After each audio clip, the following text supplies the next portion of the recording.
அன்பு தமிழ் உள்ளங்களே, நான் முத்தியா குமரன் பேசுகிறேன்.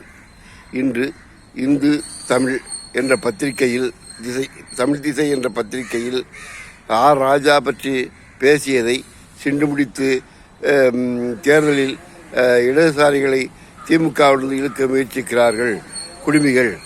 ஆர் ராஜா சொன்னதில் இவர்கள் கொடுத்த தலைப்பு தவறு. கம்யூனிசம் தோற்றவில்லை, தோற்றது என்று போட்டிருக்கிறார்கள். ஆனால் ஆர் ராஜா பேசியது என்னவோ மிகவும் சரியான கருத்து. கோப்பர்சேவு அவர்கள் வல்லரசு போரிலிருந்து விலகிக் கொண்டு அணு ஒப்பந்தத்திற்காக, அணு ஆயுத தடுப்பு ஒப்பந்தத்திற்காக அவர் விலகினார். அது மட்டுமல்ல, ரஷ்ய சோசியலிச கட்டமைப்பை கலைத்து விட்டார்.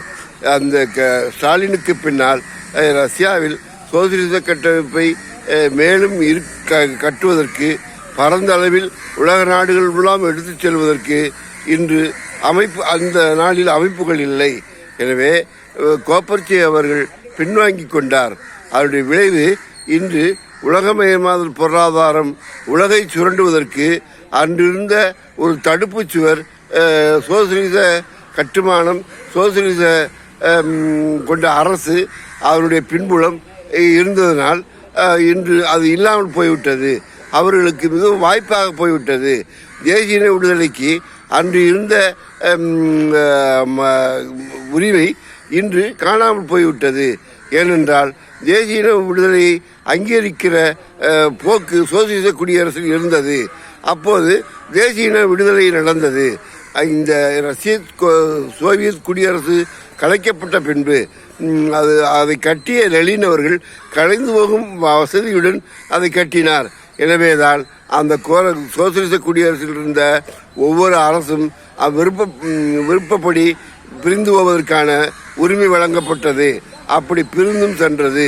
ஆனால் இந்தியா போன்ற நாடுகள் உலகில் இன்று உலக நிதி மூலதனம் ஆளுமையின் கீழ் இயங்குவதால் நிதி மூலதனத்திற்கு எந்த அடையாளமும் தேவையில்லை.